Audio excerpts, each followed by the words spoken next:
ನಮಸ್ಕಾರ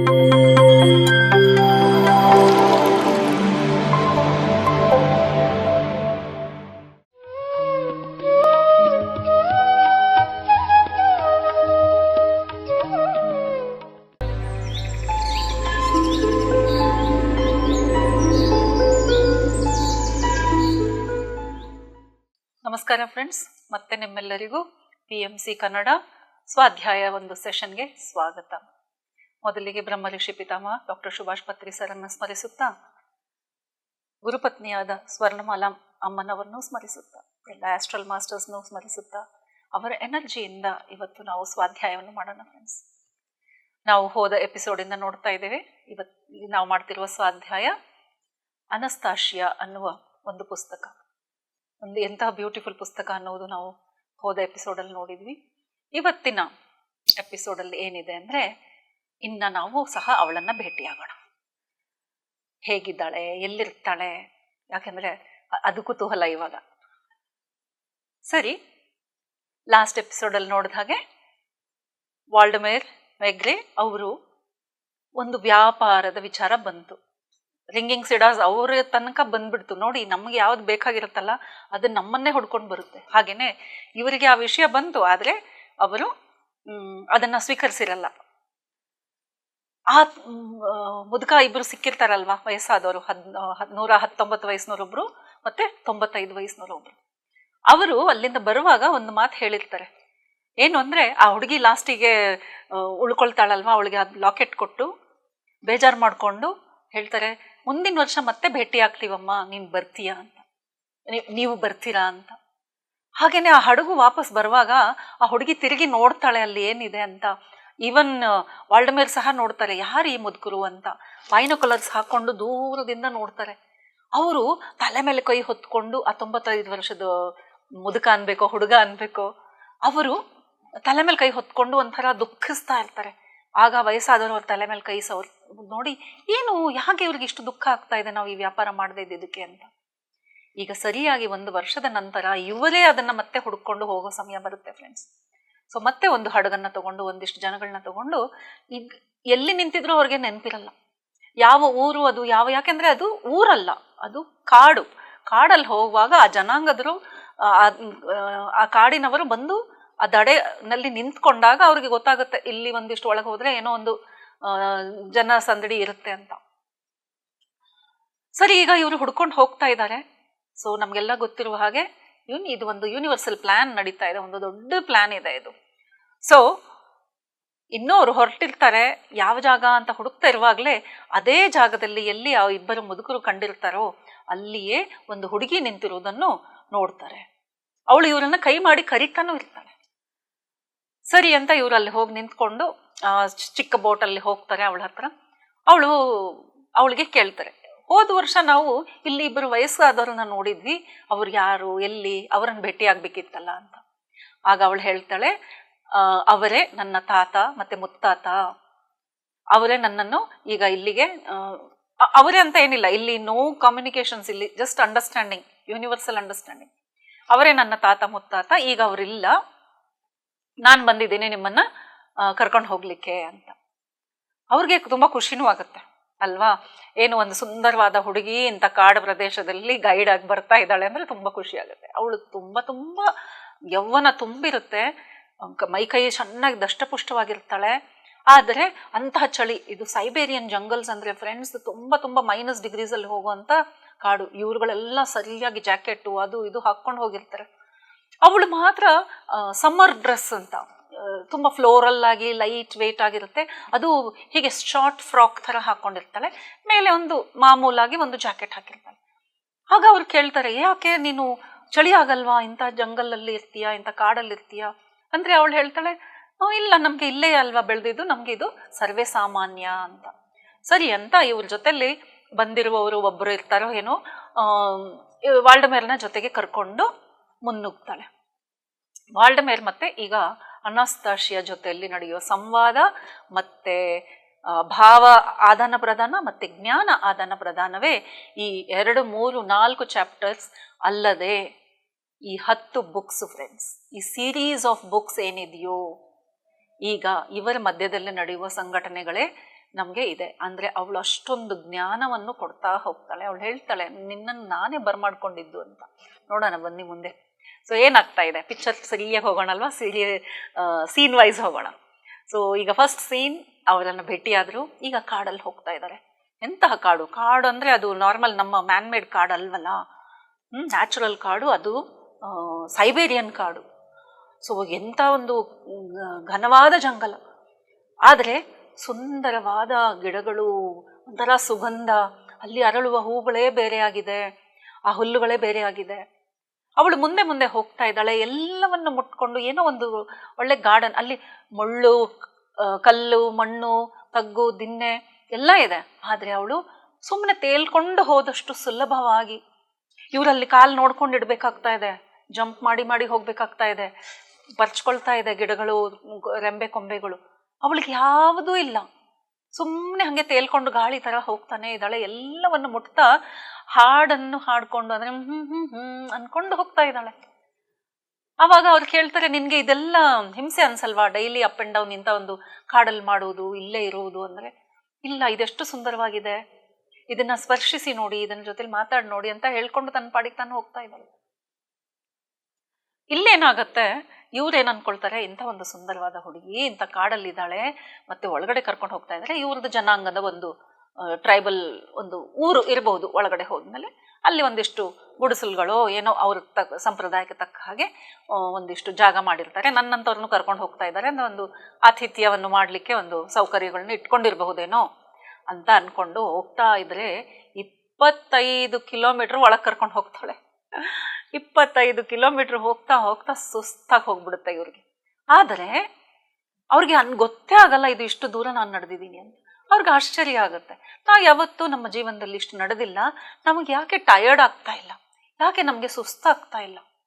ಓನ್ಲಿ ನಮಗೆ ಸಮಯ ಪ್ರಜ್ಞೆ. ನಮ್ಮ ಈಗಿನ ಒಂದು ದುನಿಯಾದಲ್ಲಿ ಹೇಗೆ ಅಂದರೆ ಟೈಮು, ಅಪ್ಪ ಇನ್ನೂ ಎಷ್ಟು ದೂರಪ್ಪ, ಟಯರ್ಡ್ ಆಗಲಿ ಬಿಡಲಿ ಅಲ್ವಾ? ಸೊ ಅವ್ರಿಗೂ ಹಾಗೆ ಅನ್ಸುತ್ತೆ, ಎಷ್ಟು ಸಮಯದಿಂದ ನಡೀತಾ ಇದ್ದೀವಿ, ಟಯರ್ಡ್ ಆಗಿಲ್ಲ, ಅದಾಗ ಏನಪ್ಪ ಇದು, ಇನ್ನೂ ಎಷ್ಟು ದೂರ, ಇನ್ನೂ ಎಷ್ಟು ದೂರ ಅಂತ. ಸೊ ಮುಂದೆ ಹೋಗ್ತಾರೆ ಹೋಗ್ತಾರೆ ಹೋಗ್ತಾರೆ ಹೋಗ್ತಾರೆ ಹೋಗ್ತಾರೆ. ಅವಳು ಆ ಸೆಡಾರ್ ಟ್ರೀಸ್ ಎಲ್ಲಿರುತ್ತೋ ಅಲ್ಲಿಯೇ ವಾಸ ಮಾಡ್ತಾ ಇರ್ತಾಳೆ. ಅಲ್ಲಿ ಒಂದು ಏರಿಯಾಗೆ ಬಂದ್ಬಿಟ್ಟು ಇದುವೇ ನನ್ನ ಮನೆ ಅಂತ ತೋರಿಸ್ತಾಳೆ. ಎಲ್ಲಿ ಮನೆನೇ ಕಾಣ್ತಾ ಇಲ್ಲ ಅಂತ ಎಲ್ಲ ಕಡೆಗೆ ನೋಡ್ತಾರೆ. ಅವಳು ಹೇಳ್ತಾಳೆ, ಮನೆ ಅಂದ್ರೆ ಮತ್ತಿನ್ನೇನು, ನಾನು ಎಲ್ಲಿ ವಾಸ ಮಾಡ್ತೀನೋ ಅದೇ ನನ್ನ ಮನೆ, ನಾನು ಇಲ್ಲಿಯೇ ವಾಸ ಮಾಡೋದು ಅಂತ. ಅವ್ರು ಹೇಳ್ತಾರೆ, ಎಲ್ಲಾದ್ರೂ ಒಂದು ಗುಡಿಸಲೋ ಒಂದು ಗುಹೆನೋ ಏನೋ ಒಂದು ತಪ್ಪಲೋ ಏನೋ ಒಂದು ಇರ್ಬೇಕಲ್ಲ, ನೀನೇ ಒಂದು ಮರಗಳು ಕೊಂಬೆಗಳನ್ನ ಕತ್ತರಿಸ್ಕೊಂಡು ಒಂದಿಷ್ಟು ಹಿಂಗೆ ಗೂಡು ಮಾಡ್ಕೊಳ್ಳು. ಅವಳು ಹೇಳ್ತಾಳೆ, ಅದೆಲ್ಲ ನಿಮ್ಮ ಸಿಟಿಯವ್ರ ವಿಚಾರಗಳು, ನಿಮಗೆ ಅಂತ ಒಂದು ಸ್ಥಾನ ಬೇಕು, ಕೂತ್ಕೊಳ್ಳೋಕ್ಕೊಂದು, ಮಲ್ಗಲಿಕ್ಕೊಂದು, ತಿನ್ಲಿಕ್ಕೊಂದು ಅಂತ. ನಮಗೆ ಇಡೀ ಈ ಕಾಡೆ ನನ್ನ ಮನೆ, ಆದರೆ ನಾನು ವಾಸ ಮಾಡುವುದು ಇಲ್ಲಿ, ಹೆಚ್ಚಿನ ಸಮಯ ಕಳೆಯೋದು ಇಲ್ಲಿ, ಇದುವೇ ನನ್ನ ಜಾಗ ಅಂತ. ಹಾಗೆಯೇ ಬರ್ತಿರುವಾಗಲೇ ಎಷ್ಟೋ ವಿಷಯಗಳು, ಮರಗಳ ಬಗ್ಗೆ, ಗಿಡಗಳ ಬಗ್ಗೆ, ಪ್ರಕೃತಿಯ ಬಗ್ಗೆ, ಹೇಗೆ ನಾವು ಅದರ ಜೊತೆಲಿ ಸ್ಪಂದಿಸಬೇಕು, ಹೇಗೆ ನಾವು ಒಂದಾಗಿರಬೇಕು ಅನ್ನುವ ಎಷ್ಟೋ ವಿಚಾರಗಳನ್ನ ಹೇಳ್ತಾ ಹೇಳ್ತಾ ಹೇಳ್ತಾ ಬರ್ತಾಳೆ. ಪ್ರತಿಯೊಂದು ನೀವಾಗಲೇ ಹೇಳ್ಬಿಟ್ರೆ ನೀವು ಬುಕ್ ಹೇಗೆ ಗೊತ್ತಿಲ್ಲ, ಅದಕ್ಕೆ ನಾನು ಅದನ್ನೆಲ್ಲ ಹೇಳಲ್ಲ. ಆದರೆ ಆ ಬರುವಾಗ ಒಂದು ಸನ್ನಿವೇಶ ನಡೆಯುತ್ತೆ, ಅದರ ಒಂದು ಚರ್ಚೆ ಆಗಲೇಬೇಕು ಫ್ರೆಂಡ್ಸ್. ಏನು ಅಂದರೆ ನೋಡಿ, ಇವಳು ಕಾಡಲ್ಲಿ ಬೆಳೆದವಳು. ನಾವು ಅನ್ಕೊಳ್ತೀವಿ ಕಾಡಲ್ಲಿ ಬೆಳೆದವ್ರಿಗೆ ಸೀಮಿತವಾದ ಎಕ್ಸ್ಪೋಜರ್ ಇರುತ್ತೆ, ಅವರು ಮುಗ್ಧರು, ಸೊ ಅವರು ಎಲ್ಲ ಮುಗ್ಧತೆಯಿಂದ ಎಲ್ಲರನ್ನೂ ಒಂದಾಗಿ ತಿಳ್ಕೊಳ್ತಾರೆ, ಎಲ್ಲರನ್ನೂ ಒಂದೇ ಥರ ನೋಡ್ತಾರೆ ಅಂತ ನಾವು ಅನ್ಕೊಳ್ತೀವಿ ಅಲ್ವಾ? ಅದೇ ಥರ ಈ ವಾಲ್ಡೆಮರ್ ವಿಚಾರನೂ ಇರುತ್ತೆ. ಇಂಥ ಒಂದು ಸುಂದರವಾದ ಹುಡುಗಿ ನಮ್ಮನ್ನು ಕರ್ಕೊಂಡು ಕಾಡಲ್ಲಿ ಹೋಗ್ತಾ ಇದ್ದಾಳೆ. ತಾತ ಮುತ್ತಾತ ಇಬ್ಬರು ಇಲ್ಲ, ನನ್ನ ಮಾತ್ರ ಕರ್ಕೊಂಡು ಹೋಗ್ತಾ ಇದ್ದಾಳೆ. ಅಂದರೆ ಇವರು ಫ್ರೀಯಾಗಿ ಅವೈಲೇಬಲ್, ಹ್ಯೂಮನ್ ಮ್ಯಾನ್ ಥಾಟ್, ಅದು ನ್ಯಾಚುರಲ್ ಆಗಿ ಬರೋದು. ಅದು ಅಲ್ಲದೆ ಇಂತಹ ಒಂದು ಕಾಡಲ್ಲಿ ಒಬ್ಬಳೇ ಇದ್ರೂ ಇಂಥ ಕಡಿಮೆ ಬಟ್ಟೆ ಹಾಕಿದ್ದಾಳೆ, ಚಿಕ್ಕ ಚಿಕ್ಕ ಬಟ್ಟೆ ಹಾಕಿದ್ದಾಳೆ ಅಂತ. ಸೊ ಬೇಕು ಅಂತಲೇ ನಮ್ಮನ್ನು ಟೆಂಪ್ಟ್ ಮಾಡ್ಲಿಕ್ಕೆ ಹಾಕಿದ್ದಾಳೆ. ನಾವೆಲ್ಲ ಈಗ ಕಮೆಂಟ್ ಮಾಡ್ತೀವಲ್ಲ, ಏನಾದರೂ ತಪ್ಪು ನಡೀತು ಅಂದರೆ ಅವ್ರು ಹಾಕಿರೋ ಬಟ್ಟೆನೇ ಕಾರಣ, ಸಣ್ಣ ಸಣ್ಣ ಬಟ್ಟೆ ಹಾಕ್ತಾರೆ, ಅದಕ್ಕೆ ಈಗ ಈ ಥರ ಎಲ್ಲ ಅವ್ರ ಜೊತೆಲಿ ನಡೆಯುತ್ತೆ ಅಂತ ನಾವು ಹಾಗೇನೆ ಅದನ್ನು ಟ್ಯಾಗ್ ಮಾಡ್ತೀವಿ. ಸಣ್ಣ ಬಟ್ಟೆ ಹಾಕಿದರೆ ಅವ್ರ ಜೊತೆಲಿ ಕೆಟ್ಟ ವ್ಯವಹಾರ ಮಾಡ್ತಾರೆ, ಮಾಡಬಹುದು. ಯಾಕೆ ಊರುಗಳಲ್ಲಿ ಸೀರೆ ಉಟ್ಕೊಂಡವ್ರ ಜೊತೆಲಿ ಕೆಟ್ಟ ವ್ಯವಹಾರಗಳು ನಡೆಯಲ್ವಾ? ಮನೆಯಲ್ಲಿ ಮುಸುಗಲ್ಲಿರುವ ಹೆಣ್ಮಕ್ಳ ಜೊತೆಲಿ ಕೆಟ್ಟ ವ್ಯವಹಾರ ನಡೆಯಲ್ವಾ? ಸೊ ಮನುಷ್ಯ ತನ್ನ ಕೆಟ್ಟ ವಿಚಾರದಿಂದಾಗಿ ವಿಕೃತ ವಿಚಾರದಿಂದಾಗಿ ಇಂತಹ ಒಂದು ವಿಚಾರಗಳನ್ನ ಬೆಳೆಸ್ಕೊಳ್ತಾನೆ. ಇವ್ರ ಮನಸ್ಸಲ್ಲೂ ಅದೇ ವಿಚಾರ ಬರುತ್ತೆ. ಏನಾಗುತ್ತೆ ಅಂದ್ರೆ ಕ್ರಮೇಣ ಕಾಡಲ್ಲಿ ಒಳಗೆ ಹೋಗ್ತಾ ಹೋಗ್ತಾ ಈ ಅನಸ್ತಾಶಿಯಾ ಏನ್ ಮಾಡ್ತಾಳೆ ಅಂದ್ರೆ ತಾನು ಹಾಕಿರುವ ಜಾಕೆಟ್ ಸಹ ತೆಗೆದು ಒಂದು ಮರದ ಪೊಟರೆಯಲ್ಲಿ ಅದನ್ನ ಇಟ್ಬಿಡ್ತಾಳೆ. ಅಯ್ಯೋ, ಇಷ್ಟು ಚಳಿಯಲ್ಲಿ ನೀನು ಇದನ್ನ ತೆಗಿತಾ ಇದ್ದೀನಿ, ನಾವು ಮೂರು ಜಾಕೆಟ್ ಹಾಕೊಂಡಿದೀವಿ ಅಂತ ಕೇಳಿದಾಗ ಅವಳು ಹೇಳ್ತಾಳೆ, ನಾನು ಹೊರ ಪ್ರಪಂಚಕ್ಕೆ ಬಂದಾಗ ಅವರಿಗೆ ಸ್ವಲ್ಪ ಸೂಟ್ ಆಗೋ ಥರ ಡ್ರೆಸ್ ಹಾಕೊಳ್ತೀನಿ, ಇಲ್ಲಾಂದ್ರೆ ನನಗೆ ಬಟ್ಟೆ ಸಹ ಬೇಕಾಗಲ್ಲ. ನಾನು ಸುಮ್ಮನೆ ಇದು ಏನೋ ನಿಮ್ಮ ಮುಂದೆ ಬಂದಿದ್ದೀನಿ ಅಂತ ಒಂದಿಷ್ಟು ಮುಚ್ಚಲಿಕ್ಕೆ ಒಂದಿಷ್ಟು ಹಾಕೊಂಡಿದ್ದೀನಿ, ನಾನು ಬಟ್ಟೆ ಇಲ್ದೇನೆ ಓಡಾಡ್ತೀನಿ ಇಲ್ಲಿ ಕಾಡಲ್ಲಿ, ಅದರ ಅವಶ್ಯಕತೆ ಬೀಳಲ್ಲ ಅಂತ. ಇವ್ರಿಗನ್ಸುತ್ತೆ ಇವಳೇನು ತುಂಬಾ ಬೋಲ್ಡ್ ಹುಡುಗಿ ಅಂತ ಒಂದು ರಾಂಗ್ ಸ್ಟೆಪ್ ಮಾಡ್ತಾರೆ. ಅವಳ ಮೇಲೆ ಕೆಟ್ಟ ಒಂದು ಭಾವನೆಯಿಂದ ಕೈ ಹಾಕ್ತಾರೆ. ಅಷ್ಟೇ, ಅವಳು ಒಂದು ಫಡಾರ್ ಅಂತ ಕೊಡ್ತಾಳೆ ನೋಡಿ. ಆಗ ಅವ್ರಿಗೆ ಕೋಪ ಬರುತ್ತೆ. ಏನ್ ನೀನು ನನ್ಗೆ ಯಾಕೆ ಹೊಡೆದೆ? ನಾನೊಂದು ಗಂಡಸು, ನನ್ನ ಮುಂದೆ ನೀನು ಈ ಥರ ಬಟ್ಟೆ ಬಿಚ್ಚಿ, ಇಷ್ಟು ಕಡಿಮೆ ಬಟ್ಟೆ ಅಂದ್ರೆ ಅದು ತೆಳು ಬಟ್ಟೆ, ಮೈಯೆಲ್ಲ ಕಾಣಿಸ್ತಾ ಇದೆ, ದಷ್ಟಪುಷ್ಟ ಹೆಣ್ಮಗಳು ನೀನು, ಈ ಥರ ಬಟ್ಟೆ ಹಾಕೊಂಡು ನನ್ನನ್ನು ಪ್ರಚೋದನೆ ಮಾಡ್ಲಿಕ್ಕಾಗಿಯೇ ನೀನು ಮತ್ತೆ ಕೋಟು ಸಹ ತೆಗ್ದಿದೀಯಾ, ಈಗ ನಾನು ಕೈ ಹಾಕಿದ ಮಾತ್ರಕ್ಕೆ ನಿನಗೆ ಕೋಪ ಯಾಕೆ ಬಂತು ಅಂತ. ಆಗ ಅವಳು ಹೇಳ್ತಾಳೆ, ನೋಡಿ ಈ ಮಾತು ನಾವೆಲ್ಲರೂ ಗಮನ ಇಟ್ಟು ಕೇಳ್ಬೇಕಾದ ಮಾತು. ಈ ಥರ ನಿಮ್ಮ ಮನಸ್ಸಿನ ವಿಕೃತ ಮನಸ್ಸಿನ ವಿಚಾರಗಳು, ಇದು ಹೊರ ಪ್ರಪಂಚದಲ್ಲಿ ನಡೀತಿರುವ ವಿಚಾರ, ನಿನ್ನದೇನೂ ತಪ್ಪಿಲ್ಲ. ಯಾಕೆಂದ್ರೆ ನಿಮ್ಗೆ ಈ ಥರ ವಿಚಾರ ಬಿಟ್ರೆ ಇನ್ನೊಂದು ಗೊತ್ತಿಲ್ಲ. ಒಂದು ಸ್ತ್ರೀ ಕಡಿಮೆ ವಸ್ತ್ರ ಹಾಕ್ಲಿ, ನಗ್ನವಾಗಿ ನಡೀಲಿ, ನಿಮ್ಮಲ್ಲಿ ಆ ಥರದ ಒಂದು ಪ್ರಚೋದನೆ ಯಾಕಾಗ್ಬೇಕು ಅನ್ನುವ ಒಂದು ವಿಚಾರ. ಎಲ್ಲಿವರೆಗೆ ಸ್ತ್ರೀ ತಾನಾಗಿ ನಿಮ್ಗೆ ಅರ್ಪಿಸುವುದಿಲ್ಲವೋ ಅಲ್ಲಿವರೆಗೆ ನೀವು ಯಾರೇ ಆಗ್ಲಿ, ಅದು ಪಶುವೇ ಆಗ್ಲಿ ಮನುಷ್ಯನೇ ಆಗ್ಲಿ, ಎಲ್ಲಿವರೆಗೆ ತಾನಾಗಿ ಅವಳು ನಿಮ್ಮನ್ನ ವೆಲ್ಕಮ್ ಮಾಡಲ್ವೋ, ತನ್ನನ್ನು ತಾನು ಅರ್ಪಿಸುವುದಿಲ್ವೋ, ಅಲ್ಲಿವರೆಗೆ ಸ್ತ್ರೀ ಪುರುಷರು ಯಾವ ರೀತಿಯ ಒಂದು ಶಾರೀರಿಕ ಸಂಬಂಧವನ್ನು ಇಟ್ಕೊಳ್ಬಾರ್ದು ಅಂತ ಹೇಳ್ತಾಳೆ. ನಿನ್ಗೆ ಕ್ರಮೇಣ ಎಲ್ಲ ಅರ್ಥ ಆಗತ್ತೆ ಬಾ ಅಂತ ಮತ್ತೆ ನಾರ್ಮಲ್ ಆಗಿ ಮತ್ತೆ ಎಲ್ಲ ವಿಷಯಗಳು ಹೇಳ್ತಾ ಮುಂದಕ್ಕೆ ಬರ್ತಾರೆ. ಸೊ ಈಗೇನಾಯ್ತು, ಅಷ್ಟೇ ಅಲ್ಲ ನೋಡಿ, ಅವಳನ್ನ ಟಚ್ ಮಾಡಕ್ ಹೋಗ್ತಾರಲ್ವಾ, ಅವ್ರಿಗೆ ಒಂದು ಕರೆಂಟ್ ಶಾಕ್ ಹೊಡೆದಾಗತ್ತೆ ಅವಳ ಹತ್ರ ಹೋಗಿದ್ದಕ್ಕೆ. ಆದ್ರೆ ಅದು ಒಂದು ಪಾಠ ಅವ್ರಿಗೆ ಆಗ್ಬೇಕಿತ್ತು. ಸೊ ಅವಳು ಅಲ್ಲಾವು ಮಾಡ್ತಾಳೆ, ಇವ್ರು ಹಂಗೆ ಮಾಡ್ಲಿ, ಇವ್ರಿಗೊಂದು ಪಾಠ ಕಲ್ಸೋಣ ಅಂತ. ಸೊ ಅವಳಿಗೆ ಗೊತ್ತಾಗದೆ ಇರುವ ವಿಷಯನೇ ಇಲ್ಲ. ಅನಸ್ತಾಶಿಯಾ ಅಂದ್ರೆ ಅವಳು ಥರ್ಡ್ ಐ ಮಾಸ್ಟರ್ ಅಂತನೂ ಅನ್ನಕ್ ಬರಲ್ಲ. She is just all ice. ಪ್ರತಿ ಕಣ ಅವಳದು ಐಸೇ ಆಗಿದೆ, ಎಲ್ಲವೂ ಅವಳಿಗೆ ತಿಳಿಯುತ್ತೆ. ಇವತ್ತಿಗೂ ಅವಳು ಆ ಕಾಡಲ್ಲಿ ಕೂತಿದ್ರೆ ಇಡೀ ಭೂಮಿಯ ಮೇಲೆ ಮತ್ತೆ ಭೂಮಿಯ ಅತೀತವಾಗಿ ಎಲ್ಲಿ ಏನ್ ನಡೀತಾ ಇದೆಯೋ ಅವಳಿಗೆ ನಗ್ನ ದೃಷ್ಟಿಯಿಂದ ಎಲ್ಲ ಕಾಣಿಸುತ್ತೆ. ಅಂದ್ರೆ ಬರೀ ಕಣ್ಣಲ್ಲಿ ಎಲ್ಲ ಗೋಚರ ಆಗತ್ತೆ. ಅವಳಿಗೆ ಗೊತ್ತಿಲ್ಲದೆ ಇರುವ ವಿಷಯವೇ ಇಲ್ವಂತೆ. ಕಾಡಲ್ಲಿ ಇದ್ದರೂ ಸಹ ಇಲ್ಲಿ ಭೂಮಿ ಮೇಲೆ ಯಾವ ನಾಸಾದಲ್ಲಿ ಏನು ಎಕ್ಸ್ಪೆರಿಮೆಂಟ್ ನಡೀತಾ ಇದೆಯೋ, ಬೇರೆ ಲ್ಯಾಬೋರೇಟರಿಯಲ್ಲಿ ಏನು ಎಕ್ಸ್ಪೆರಿಮೆಂಟ್ ನಡೀತಾ ಇದೆಯೋ, ಬೇರೆ ಹಿಮಾಲಯದಲ್ಲಿ ಯಾವ ಸಾಧನೆ ನಡೀತಾ ಇದೆಯೋ, ಇಲ್ಲಿ ನಾನು ಕೂತ್ಕೊಂಡು ಅವ್ರ ಮೇಲೆ ಈ ಒಂದು ಎಪಿಸೋಡ್ ಮಾಡ್ತಾ ಇದ್ರೆ ಆ ವಿಷಯ ಸಹ ಅವಳಿಗೆ ಎಲ್ಲವೂ ತಿಳಿದು ಬರುತ್ತೆ ಅಂತ ಅವಳು ಆಮೇಲೆ ಇವರಿಗೆ 3 ದಿನ ಅವ್ರು ಅಲ್ಲಿ ಕಾಡಲ್ಲಿರ್ತಾರೆ ಅವ್ರ ಜೊತೆಲಿ. ಆ 3 ದಿನದಲ್ಲಿ ಹೇಳಿದ ಇವೆಲ್ಲ ಮಾತುಗಳು. ಸೊ ನೋಡೋಣ, ಇವಾಗ ಆ ಏರಿಯಾಗೆ ಬಂದಿದ್ದಾರೆ. ಈಗ ಬಂತು ಊಟ ತಿಂಡಿಯ ಒಂದು ಪ್ರಾಬ್ಲಮ್. ಅಯ್ಯೋ, ಇರ್ಲಿಕ್ಕೆ ಜಾಗ ಇಲ್ಲ ಅಂದ್ರೆ ಇವಳು ಊಟಕ್ಕೆ ಏನ್ ಕೊಡ್ತಾಳಪ್ಪ, ನಮ್ಗೆ ಇಷ್ಟು ದೂರ ನಡ್ಕೊಂಡು ಬಂದಿದ್ದೀವಿ, ಬರುವಾಗ ದಾಹ ಆದಾಗ ಅಲ್ಲೇ ಹರಿಯುವ ನದಿಯಿಂದ ನೀರನ್ನೇ ಕುಡಿಲಿಕ್ಕೆ ಕೊಡ್ತಾಳೆ, ಈಗ ಊಟಕ್ಕೆ ಏನ್ ಮಾಡೋದು ಅಂತ ಕೇಳ್ತಾರೆ. ಆಗ ಅವಳನ್ನ ಪ್ರಶ್ನಿಸ್ತಾರೆ, ನೀನು ಒಬ್ಳೆ ಹೇಗಿದ್ಯಾ ಈ ಕಾಡಲ್ಲಿ, ನಿಮ್ ತಂದೆ ತಾಯಿಯಲ್ಲಿ ಅಂತ ಹೇಳಿದಾಗ ಅಲ್ಲಿಯ ಜನಾಂಗದವರು ಸೆಡಾರ್ ಟ್ರೀ, ಇವಾಗ ಈ ರಿಂಗಿಂಗ್ ಸೆಡಾರ್ ಏನಿದೆ ಅಲ್ವಾ, ಆ ತರ ಇದ್ದಾಗ ಅಲ್ಲಿ ಎಷ್ಟೋ ಟ್ರೀಸ್ ಇದ್ದೇ ಇರುತ್ತೆ. ಆದ್ರೆ ರಿಂಗಿಂಗ್ ಸೆಡಾರ್ 550 ವರ್ಷ ಆದ್ಮೇಲೆ ರಿಂಗ್ ಆಗತ್ತೆ, ಅಂದ್ರೆ ಅದರಲ್ಲಿ ಶಬ್ದ ಬರ್ಲಿಕ್ಕೆ ಶುರು ಆಗುತ್ತೆ. ಇದನ್ನ ಸ್ಟಡಿ ಮಾಡ್ಲಿಕ್ಕೆ ಇವರ ತಂದೆ ತಾಯಿಗಳು ಆ ಕಾಡಲ್ಲಿ ಹೋಗಿ ವಾಸ ಆಗಿರ್ತಾರೆ. ಆದರೆ ಕಾರಣಾಂತರದಿಂದ ನೋಡಿ, ಎಕ್ಸ್ಪೆರಿಮೆಂಟ್ ಮಾಡುವಾಗ ಎನರ್ಜಿ ಸ್ಟಡಿ ಇದು ಸಹ ಒಂದು ದೊಡ್ಡ ಲ್ಯಾಬ್ ಇದ್ದ ಹಾಗೇನೆ, ಜಂಗಲ್ ಸಹ. ಅಲ್ಲಿ ಯಾವುದೋ ಒಂದು ಕಾರಣದಿಂದಾಗಿ ಇವರ ತಂದೆ ತಾಯಿ ಇಬ್ಬರು ಡೆತ್ ಆಗ್ಬಿಡುತ್ತೆ, ಸತ್ ಹೋಗ್ಬಿಡ್ತಾರೆ. ಇವಳು ಆಗ 4 ವರ್ಷದ ಮಗು. ಅಜ್ಜಿ ತಾತ ಮತ್ತೆ ಮುತ್ತಾತ ಯಾರ ಜೊತೆಗಿರ್ತಾರೋ ಅವಳನ್ನ ಕರ್ಕೊಂಡು ವಾಪಸ್ಸು ಬರಲ್ಲ, ಅಲ್ಲಿಯೇ ಬಿಟ್ಟು ಬಂದ್ಬಿಡ್ತಾರೆ. ಯಾಕೆ ಅಂತಂದ್ರೆ ಎಲ್ಲರೂ ಕೇಳ್ತಾರೆ, ಯಾಕೆ ಮಗುನ್ ಬಿಟ್ಟು ಬಂದ್ರಿ ಅಂದ್ರೆ, ಇಲ್ಲ, ಅವಳು ಪ್ರಕೃತಿಯ ಮಗು, ಪ್ರಕೃತಿಯಲ್ಲೇ ಬೆಳಿತಾಳೆ, ಪ್ರಕೃತಿಯೇ ಅವಳನ್ನು ಕಾಪಾಡುತ್ತೆ ಅಂತ. ಸೊ ತಂದೆ ತಾಯಿ ತೀರಿದ ಮೇಲೆ ಅವಳು ಆ ಕಾಡಲ್ಲಿ ಒಂಟಿಯಾಗಿ 4 ವರ್ಷದ ಮಗು ಅಲ್ಲಿಗೆ ಬೆಳೆದಿದ್ದು. ಹಾಗಾದ್ರೆ ಆಹಾರಕ್ಕೆಲ್ಲ ಹೇಗೆ? 4 ವರ್ಷದ ಮಗು ಮರ ಹತ್ತಿ ಹಣ್ಣು ಕೀಳ್ಲಿಕ್ಕಾಗತ್ತಾ? ಹೇಗೆ ನೀನು ಊಟ ಮಾಡಿದೆ ಅಂತೆಲ್ಲ ಕೇಳಿದಾಗ ಅವಳು ಹೇಳೋಳು, ನಾನು ಆಸೆ ಪಡೋಕ್ಕಿಂತ ಮುಂಚೆ ನನಗೆ ಪ್ರಕೃತಿಯೇ ತಂದ್ಕೊಡೋದು.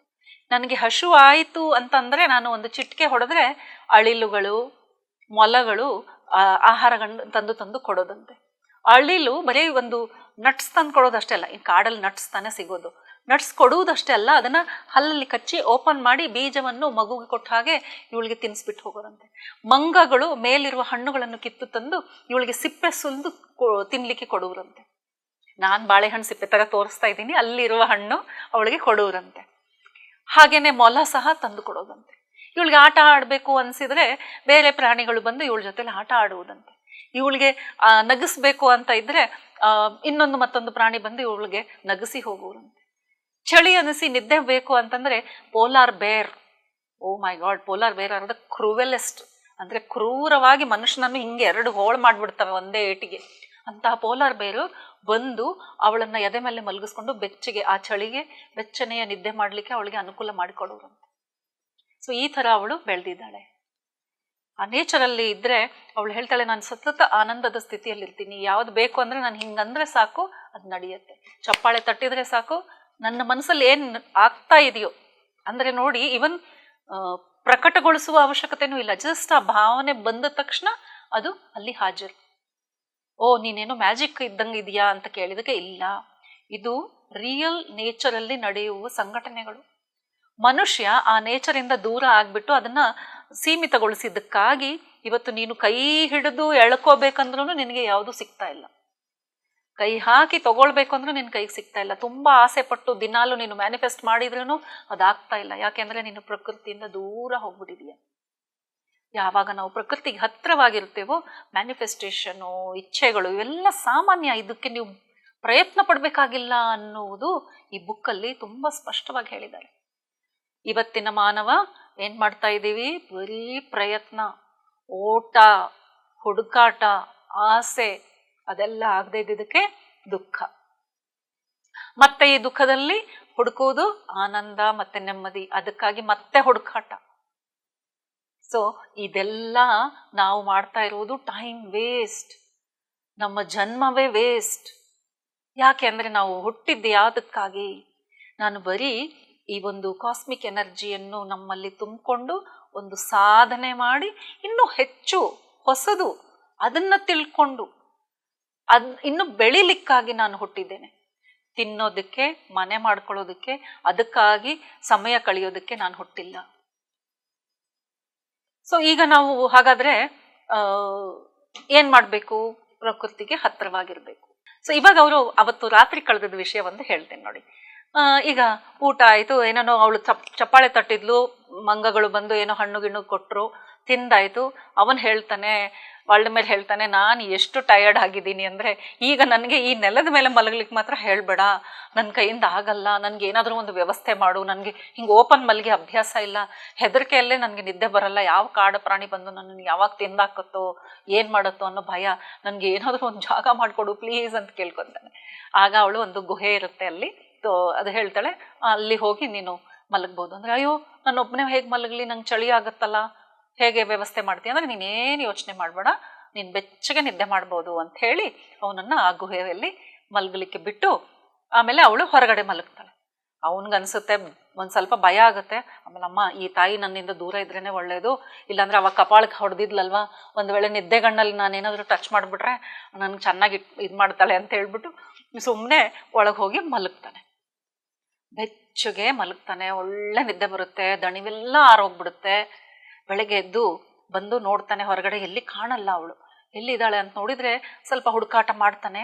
ಅವಳು ಆನಂದದಿಂದ ಹಾಡಾಡ್ಕೊಂಡು ಬೆಳಕಿನ ಕಿರಣಗಳು ಬೀಳ್ತಾ ಇದೆ, ಆ ಕಿರಣಗಳನ್ನು ಆಸ್ವಾದನೆ ಮಾಡ್ತಾ ಒಂದು ಬೇರೆ ಒಂದು ಲೋಕದಲ್ಲೇ ಇದ್ದಾಳೆ. ನೋಡಿ, ಇದು ಕಲ್ಪನೆ ಅಲ್ಲ, ನಿಜ.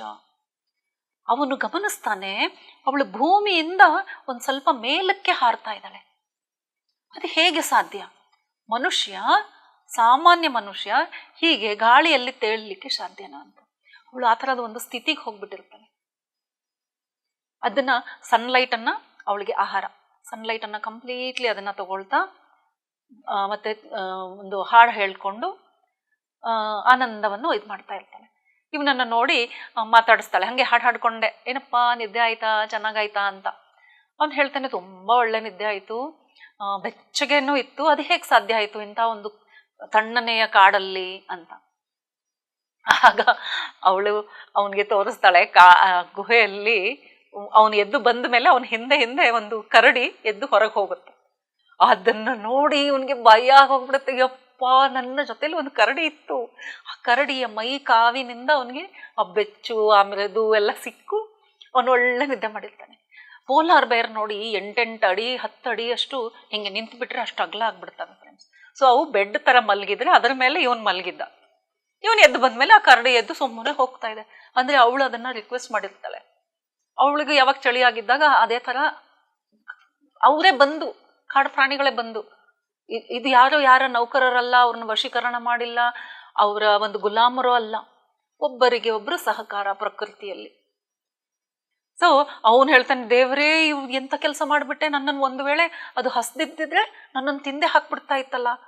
ಅಮ್ಮ ತಾಯಿ, ನಿನ್ನ ಜೊತೆಲಿ ಇರೋದು ತುಂಬ ಕಷ್ಟ, ಇದು ತುಂಬಾನೇ ಭಯಾನಕವಾಗಿದೆ ನಿನ್ನ ದಿನಚರ್ಯಗಳು, ನಿನ್ನ ವ್ಯವಹಾರಗಳು, ನಿನ್ನ ವಿಚಾರಗಳು ಅಂತ. ಸೊ ದಿನಗಳೆಯುತ್ತಾರೆ ಫ್ರೆಂಡ್ಸ್, ಹೀಗೇನೆ ಎಷ್ಟೋ ವಿಷಯಗಳು. ಯಾಕೆ ನೀನು ಇಲ್ಲಿಗೆ ಬಂದಿದ್ಯಾ ಅಂತ ತಿಳ್ಕೊಂಡಿದ್ಯಾ? ನನಗೆ ಕೆಲವು ವಿಷಯಗಳು ಇನ್ನು ಪ್ರಪಂಚಕ್ಕೆ ನನ್ನ ಈ ಮಾತುಗಳನ್ನ ಕಳಿಸ್ಬೇಕು. ಇದು ಎಲ್ಲರಿಂದನೂ, ನಾನು ಹೇಗೆ ಇರ್ತಾ ಇದ್ದೀನೋ ಇದು ಎಲ್ಲರಿಂದೂ ಇರಲು ಸಾಧ್ಯ. ಈ ಮಾತನ್ನು ಹೊರ ಪ್ರಪಂಚಕ್ಕೆ ಹೋಗಬೇಕು, ನೀನು 8-10 ಪುಸ್ತಕ ಬರಿಬೇಕು. ಅದಕ್ಕಾಗಿ ನಾನೇ ನೀನು ಇಲ್ಲಿ ಬರುವ ಹಾಗೆ ಮಾಡಿದ್ದೇನೆ, ಅದಕ್ಕಾಗಿ ಬಂದಿದ್ದೀಯಾ, ನಿನ್ನನ್ನು ನಾನು ಮ್ಯಾನಿಫೆಸ್ಟ್ ಮಾಡ್ಕೊಂಡಿದ್ದೇನೆ ಅಂತ ಹೇಳ್ತಾಳೆ. ಮ್ಯಾನಿಫೆಸ್ಟ್ ಅಂದರೆ ನಮ್ಮ ಭಾಷೆಯಲ್ಲಿ manifest, but she wanted it happened. ಹಾಗೆ ಅವಳ ಇಚ್ಛೆ ಇತ್ತು, ಇವರು ಬಂದರು. ಮುಂದಿನ ರಾತ್ರಿಯಲ್ಲಿ, ನೆಕ್ಸ್ಟ್ ರಾತ್ರಿಯಲ್ಲಿ ಏನು ನಡೆಯಿತು ಅದು ಒಂದು ತಿರುವು ಇದೆ ಫ್ರೆಂಡ್ಸ್. ಅದನ್ನು ಮತ್ತೆ ನಾವು ಮುಂದಿನ ಎಪಿಸೋಡಲ್ಲಿ ನೋಡೋಣ. ಸೊ ಇವತ್ತಿನ ಎಪಿಸೋಡಲ್ಲಿ ನಾವು ನೋಡಿದ್ವಿ ಹೇಗೆ ಇವರು ಭೇಟಿಯಾದರು, ಮತ್ತು ಅನಸ್ತೇಷ್ಯಾ ಹೇಗೆ ಆ ಕಾಡಲ್ಲಿ ಜೀವನ ಮಾಡ್ತಾ ಇದ್ಲು ಅಂತ. ಮುಂದೆ ಅವರು ಏನು ಮಾಡ್ತಾರೆ ಅಂತ ಮುಂದಿನ ಎಪಿಸೋಡಲ್ಲಿ ನೋಡೋಣ. ತುಂಬ ಸುಂದರವಾದ ಪುಸ್ತಕ ಫ್ರೆಂಡ್ಸ್, ಖಂಡಿತವಾಗ್ಲೂ ಓದಿ. ಅದು ಓದ್ಬಿಟ್ರೆ ಯಾವುದೋ ಲೋಕಕ್ಕೆ ಹೋದಾಗ ಅನಿಸುತ್ತೆ. ಹಾಗೆಯೇ ನನಗೆ ಮಾತ್ರ ಇವಳ ವಿಷಯ ತಿಳಿದಾಗ್ಲಿಂದ ದಿನಕ್ಕೆ ಒಂದು 10 ಬಾರಿ ಅವಳನ್ನು ನೆನೆಸ್ತಾ ಇರ್ತೇನೆ. ಅವಳು ಏನು ಮಾಡ್ತಿರ್ಬೋದು, ನಾನು ನೆನೆಸ್ತಾ ಇದ್ದೀನಿ ಅಂತ ಅವಳಿಗೆ ಗೊತ್ತಾಗ್ತಾ ಇದೆಯಾ, ಹಾಗೆಲ್ಲ ಅಂದ್ಕೊಳ್ತಾ ಇರ್ತೀನಿ. ಯಾಕೆಂದರೆ ಅವಳು ಒಂದು ಯೋಗಿನಿ ಅಲ್ವಾ, ಸಾಧನೆ ಮಾಡಿ ಆಲ್ರೆಡಿ ಯಾವುದೋ ಜನ್ಮದಲ್ಲಿ ಸಾಧನೆ ಮಾಡಿ ಇವತ್ತು ಅಲ್ಲಿ ಹುಟ್ಟಿ ಮತ್ತೆ ಈ ನಾಲೆಜನ್ನು ಪಡೆದು ಒಂದು ಋಷಿ ಥರ, ಹೇಗೆ ವೇದಗಳನ್ನು ಬರೆಯೋ ಮುಂಚೆ ಋಷಿಗಳು ಧ್ಯಾನಕ್ಕೆ ಕೂತ್ಕೊಂಡು ಜ್ಞಾನವನ್ನು ಪಡೆದು ನಮಗೆಲ್ಲರಿಗೂ ವೇದಗಳು ಶಾಸ್ತ್ರಗಳು ಎಲ್ಲ ಬಂದಿದೆ ಅಲ್ವಾ. ಹಾಗೆಯೇ ಇವಳು ಒಬ್ಬ ಯೋಗಿನಿಯಾಗಿರ್ತಾಳೆ. ಹಾಗೆಯೇ ಈ ವಿಷಯವನ್ನು ಇನ್ನೊಬ್ಬ ಮಾಸ್ಟರ್ ಹತ್ರ, ನಾನು ಸೀನಿಯರ್ ಮಾಸ್ಟರ್ಸ್ ಹತ್ರ ನಾನು ಡಿಸ್ಕಸ್ ಮಾಡ್ತಾ ಇರುವಾಗ, ಶಿವಪ್ರಸಾದ್ ಸರ್ ನಿಮ್ಮೆಲ್ಲರಿಗೂ ಗೊತ್ತಿರುವ ಹಾಗೆ ಪತ್ರಿ ಸರ್ ಪರ್ಸನಲ್ ಸೆಕ್ರೆಟರಿ ಆಗಿದ್ದರು. ಅವ್ರ ಜ್ಞಾನಕ್ಕೂ ನಾನು ತುಂಬ ತಲೆದೂಗುತ್ತೀನಪ್ಪ. ಅವ್ರು ಸರ್ ಜೊತೆಲಿ ಇದ್ದವರಲ್ವಾ, ಇಂಥ ಎಷ್ಟು ವಿಷಯ ಚರ್ಚೆಗಳಾಗಿರಬಹುದು. ಅವರು ಹೇಳಿದ ಮಾತು ಏನು ಅಂದರೆ, ಪತ್ರಿ ಸರ್ ಹೇಳಿದ್ರಂತೆ, ಅನಸ್ತೇಷ್ಯಾ ಯಾರು ಅಲ್ಲ, ಅವಳು ಹೋದ ಜನ್ಮದಲ್ಲಿ ಭಾರತದಲ್ಲಿ ಹುಟ್ಟಿದವಳು. ಇವಳು ಹೇಳುವ ಯಾವುದು ಜ್ಞಾನ ಇದೆಯೋ ಇದೆಲ್ಲವೂ ನಮ್ಮ ಶಾಸ್ತ್ರಗಳಲ್ಲಿದೆ, ಆಲ್ರೆಡಿ ಇದೆ. ಅದನ್ನ ಪಡ್ಕೊಂಡು ಅವಳ ಆಸೆ ಏನಿತ್ತು ಅಂದರೆ ವಿಶ್ವದಾದ್ಯಂತ ಈ ಒಂದು ಜ್ಞಾನವನ್ನು ಹರಡಬೇಕು ಅಂತ. ಆಗ ರಷ್ಯನ್ ಒಂದು ಸೈಬೇರಿಯನ್ ಜಂಗಲ್ಸ್ ಅಲ್ಲಿ, ಇಂಡಿಯಾದಿಂದ ತುಂಬ ದೂರ, ಚೈನಾ ಜಪಾನು ಇವರು ಇನ್ನೂ ಹತ್ರ, ಆಗಾಗ ಪ್ರಯಾಣ ಮಾಡಿ ಭಾರತ ದೇಶಕ್ಕೆ ಬಂದು ಇಲ್ಲಿಯ ಜ್ಞಾನವನ್ನು ಪಡ್ಕೊಂಡು ಹೋಗಿದ್ದಾರೆ. ಆದರೆ ಅದಕ್ಕೂ ಮೇಲೆ ಇರುವ ರಷ್ಯಾ ಅಲ್ಲಿ ಕಂಟ್ರೀಸಿಂದ ಅಷ್ಟೊಂದು ಅವರು ಟ್ರಾವೆಲ್ ಮಾಡಿಲ್ಲ. ಸೊ ಈ ಸೋಲ್ ಏನು ಮಾಡಿದೆ, ಭಾರತ ದೇಶದಲ್ಲಿ ಹುಟ್ಟಿ ಇಲ್ಲಿ ಪಡೆದಿರುವ ಜ್ಞಾನವನ್ನು ತಗೊಂಡು ಹೋಗಿ ಇವತ್ತು ಆ ಕಾಡಲ್ಲಿ ಮತ್ತೆ ಹುಟ್ಟಿ ಅಲ್ಲಿಯ ಒಂದು ಜ್ಞಾನವನ್ನು, ಇಲ್ಲಿಯ ಜ್ಞಾನವನ್ನು ಅವಳು ಸೋಲ್ ಏನು ಕಲೆಕ್ಟ್ ಮಾಡಿದೆಯೋ ಅದನ್ನು ಮತ್ತೆ ಅನುಭವಕ್ಕೆ ತಗೊಂಡು ಬಂದು ಆದರ್ಶವಾಗಿ ಜೀವಿಸಿ ಅದೇ ಥರ ಈಗ ಇಡೀ ಪ್ರಪಂಚಕ್ಕೆ ಆ ಜ್ಞಾನವನ್ನು ಹಂಚಿದ್ದಾರೆ. ಅವಳ ಈ ಜ್ಞಾನವನ್ನು ಪುಸ್ತಕ ರೂಪದಲ್ಲಿ ತಂದ ಮೇಲೆ ಇವ್ರಿಗನ್ಸುತ್ತೆ, ನಾನು ಬಂದಿದ್ದು ಸೆಡಾರ್ಟ್ರಿ ವ್ಯಾಪಾರ ಮಾಡಲಿಕ್ಕೆ. ಆದರೆ ಅವಳು ಹೇಳ್ತಾಳೆ, ಅಲ್ಲ, ನೀನು ಈ ವ್ಯಾಪಾರಕ್ಕೆ ಬಂದಿಲ್ಲ, ನೀನು ಈ ಜ್ಞಾನ ಪಡೆದು ಹೊರಗೆ ಹೋಗಿ ಇನ್ಮೇಲೆ ನೀನು ಈ ಬುಕ್ಸನ್ನು ಪಬ್ಲಿಷ್ ಮಾಡಬೇಕು, ವಿಶ್ವದಾದ್ಯಂತ ಈ ನಾಲೆಜ್ ಹೋಗಬೇಕು. ಸೊ ಅವರು ಬಂದು ಪಬ್ಲಿಷ್ ಮಾಡ್ತಾರೆ. ಪಬ್ಲಿಷ್ ಮಾಡಲು ಇವ್ರ ಹತ್ರ ದುಡ್ಡಿರಲ್ಲ, ತುಂಬ ಲಾಸ್ ಆಗಿರುತ್ತೆ ಇವ್ರದ್ದು. ಸೊ ಅವಳು ಹೇಳ್ತಾಳೆ, ನೀನು ಪಬ್ಲಿಷ್ ಮಾಡು, ಇದರಿಂದ ಬರೋ ದುಡ್ಡಲ್ಲಿ ನೀನು ಚೆನ್ನಾಗಿರ್ತೀಯ, ನೀನು ಯೋಚನೆ ಮಾಡಬೇಡ ಅಂತ. ಅವನು ಹೇಳ್ತಾನೆ, ಈ ಕತೆಗಳನ್ನ ಯಾರಪ್ಪ ಕೇಳ್ತಾರೆ, ಕತೆ ಇದು ಒಂಥರ ಸಿನಿಮಾ ಥರ ಇದೆ, ಮೂಢನಂಬಿಕೆ ಥರ ಇದೆ, ಇದ್ರ ಪುಸ್ತಕ ಬರೆದ್ರೆ ಯಾರಪ್ಪ ಓದ್ತಾರೆ, ಹೇಗಪ್ಪ ಸೇಲ್ ಆಗುತ್ತೆ ಅಂತ. ಆದರೆ ಫ್ರೆಂಡ್ಸ್, ಅವಳು ತ್ರಿಕಾಲಜ್ಞಾನಿ, ಅಂದರೆ ಎಲ್ಲ ಗೊತ್ತಿದೆ, ಫ್ಯೂಚರ್ ಗೊತ್ತು, ಪಾಸ್ಟ್ ಗೊತ್ತು, ಪ್ರೆಸೆಂಟ್ ಗೊತ್ತು ಅವಳಿಗೆ. ಸೊ ಇವ್ರು ಬಂದು ಪಬ್ಲಿಷ್ ಮಾಡಿದರೆ ಮೊದಲನೇ ದಿನಾನೇ ಫ್ರೆಂಡ್ಸ್ 10 ಮಿಲಿಯನ್ ಕಾಪೀಸ್ ಸೆಲ್ ಆಗುತ್ತೆ. 10 ಮಿಲಿಯನ್ ಕಾಪೀಸ್ ಅಂದರೆ 1 ಕೋಟಿ ಕಾಪೀಸ್ ಒಂದೇ ದಿನದಲ್ಲಿ ಸೇಲ್ ಆಗುತ್ತೆ. ಅಷ್ಟೇ ಅಲ್ಲ, ಇವರ ಪುಸ್ತಕಗಳು 20 ಭಾಷೆಗಳಲ್ಲಿ ಬಂದಿದೆ.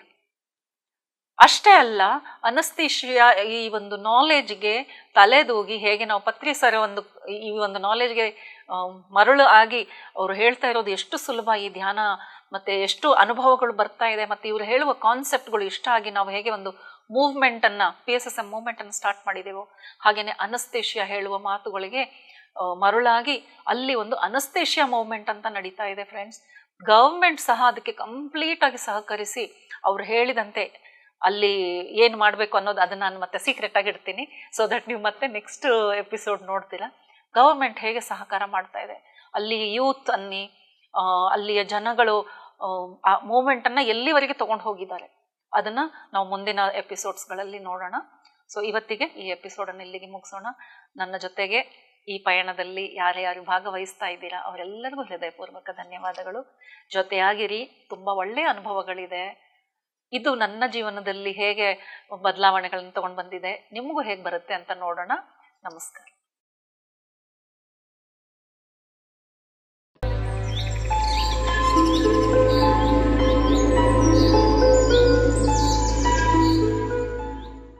PMC ಕನ್ನಡ ಚಾನೆಲ್ ಅನ್ನು ಲೈಕ್ ಮಾಡಿ, ಶೇರ್ ಮಾಡಿ, ಸಬ್ಸ್ಕ್ರೈಬ್ ಮಾಡಿ ಮತ್ತು ಮಾಡಿಸಿ. ಎಲ್ಲರಿಗೂ ಧನ್ಯವಾದಗಳು.